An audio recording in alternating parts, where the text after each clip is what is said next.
Contractual কর্মী যারা আছে এই পশ্চিমবঙ্গ রাজ্যে, সে স্কুলে, কলেজে কিংবা অন্য কোনো সেক্টরে, তাদের জন্য একটা মানে খারাপ বা একটা ব্যাড নিউজ বলতে পারো আছে, যেটা সত্যি কথা স্বীকার করতেই হবে। তো সরকার সেই কন্ট্রাকচুয়াল যে কর্মীরা কাজ করেন তাদের মানে ক্ষেত্রে একটি বিশেষ নির্দেশিকা প্রকাশ করেছে সরকার। কি সেই নির্দেশিকায় বলা আছে, তাদের আদৌ পার্মানেন্ট হবে কিনা, আমি আজকে সে নিয়ে আলোচনা করব। এবং আরেকটি বিষয় আজকে হয়েছে যে যোগ্য ফ্রেশার্স 2025 SLST, তাদের আজকে একটা মুভমেন্ট ছিল, যেখানে সমস্ত যোগ্য ফ্রেশার্সরা তাদের দাবি দাওয়া নিয়ে হাজির হয়েছে। এটা হওয়া কিন্তু দরকার ছিল, এটা একবার না, এটা বারংবার এই দাবি প্রকাশ্যে আনা উচিত। তাদের দাবিগুলো কি ছিল, সেগুলো কতখানি যুক্তিযুক্ত, আজকে সে নিয়ে আলোচনা করছি। এবং আগামী সম্ভবত 7ই আগস্ট তারিখে যোগ্য বঞ্চিত মানে যোগ্য ফ্রেশার্স, যোগ্য ইন সার্ভিস যারা আছেন চাকরি হারা 2016, তাদের দাবি দাওয়া নিয়ে কিন্তু আগামী 7ই আগস্ট একটা বড়সড় মুভমেন্ট হচ্ছে। সেখানে কোন কোন দাবি থাকছে আমি আজকে সে নিয়ে আলোচনা করব। ভিডিওটা স্কিপ করো না, সবটা দেখো, চ্যানেলটা সাবস্ক্রাইব করে দিও এসএসসি, পিএসসি এবং গ্রুপ সি, গ্রুপ ডি গুরুত্বপূর্ণ আপডেট পাওয়ার জন্য। প্রথমে বলি যে কন্ট্রাকচুয়াল মানে যারা আছেন, কি স্কুল শিক্ষক, কি কলেজ শিক্ষক, কি অন্যান্য সেক্টরে, তাদের জন্য একটা খবর যেটা একটু ব্যাড নিউজ। সেটা হলো যে এই সরকার কন্ট্রাকচুয়াল বিষয়টিকে মনে হয় মানে আমল দিতে চাইছেন না। বিষয়টা যেখানে পরিষ্কার বলা হয় যে যে সমস্ত ক্ষেত্রে অবসরপ্রাপ্ত কোনো কর্মীদেরকে পুনরায় সেই কাজে বহাল দেখিয়ে একটা কন্ট্রাকচুয়াল বিষয় ঢোকানো হতো এবং সেখানে সামান্য বেতন দেওয়া হতো, এই ধরনের কিন্তু প্র্যাকটিসগুলো আর হয়তো থাকবে না আগামীতে। যেটা রাজ্য সরকারের পরিষ্কার অবস্থান যে যেহেতু ভ্যাকান্সি আছে, সেখানে পরীক্ষা নিয়ে যোগ্য ক্যান্ডিডেটকে সেখানে বসানো হবে।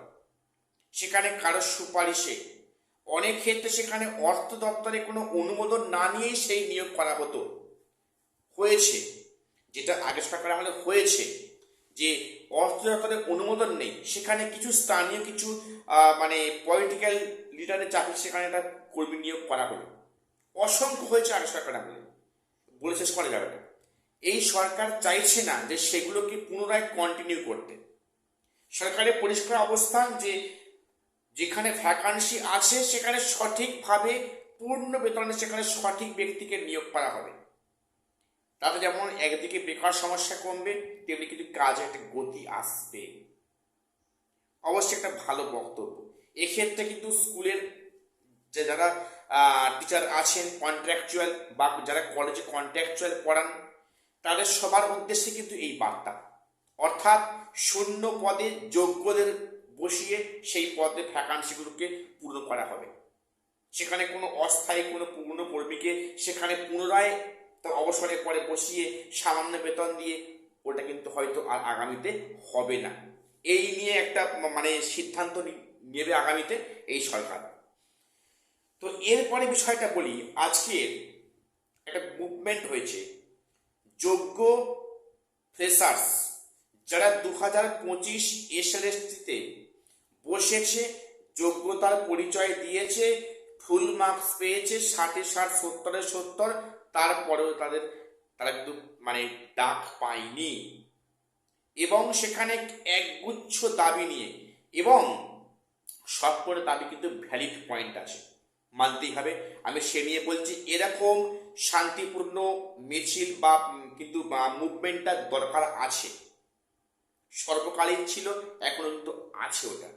এখানে যারা যোগ্য ফ্রেশার্স ছিলেন ওনাদের কি দাবি, পরিষ্কার দাবি যে এই যে অসাংবিধানিক যে 10 মার্কসটাকে বাতিল করতে হবে। যে 10 মার্কসের কবলে পড়ে সেখানে প্রচুর যোগ্য ফ্রেশার্সরা পরীক্ষায় বসেও পরীক্ষার ফিজ দিয়েও বঞ্চিত হয়েছে। যেখানে সুপ্রিম কোর্টে প্রশ্ন করেছে যে ইন সার্ভিসদের সঙ্গে ফ্রেশারদের একসাথে বসানোর কথা কে বলেছে, তোমার নিশ্চয়ই মনে পড়ছে এ নিয়ে কি অনেক জলঘোলা হয়েছে আগের সরকারের আমলে। সেখানে ইনসার্ভিসদের সাথে যোগ্যদের বসিয়ে এক্সপিরিয়েন্সের 10 মার্কসটা দিয়ে এক শ্রেণীকে সামনে এগিয়ে রেখে বাচ্চাদেরকে পিছনে ফেলা হলো। তাদের দোষটা কোথায় ছিল?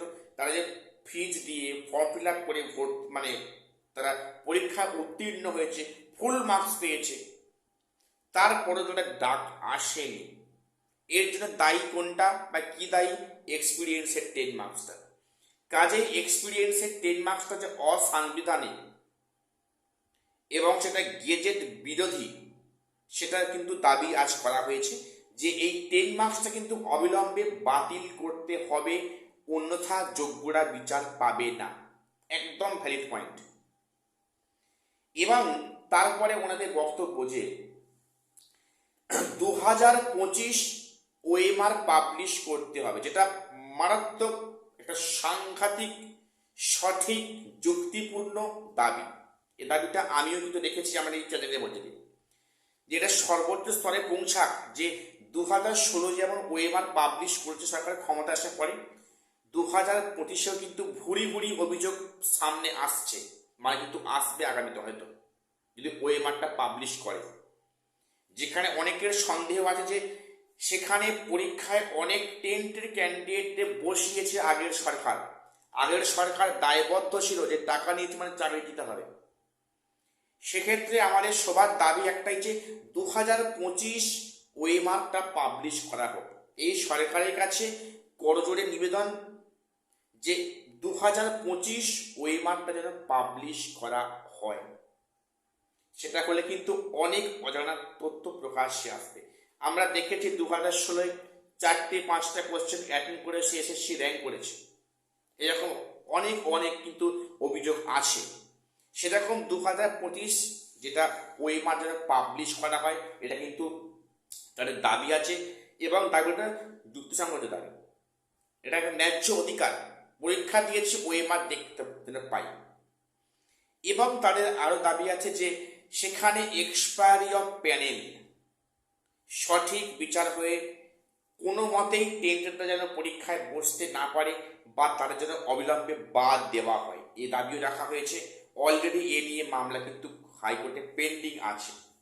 এবং তাদের আরো দাবি যে প্রশ্নফুল মামলা নিয়ে, প্রশ্নফুল যে একাধিক প্রশ্নফুল ছিল যেটা আগের সরকার আমল দেয়নি, গুরুত্ব দেয়নি, সেই সময় কিন্তু এসেছে হিসাব বুঝে নেবার।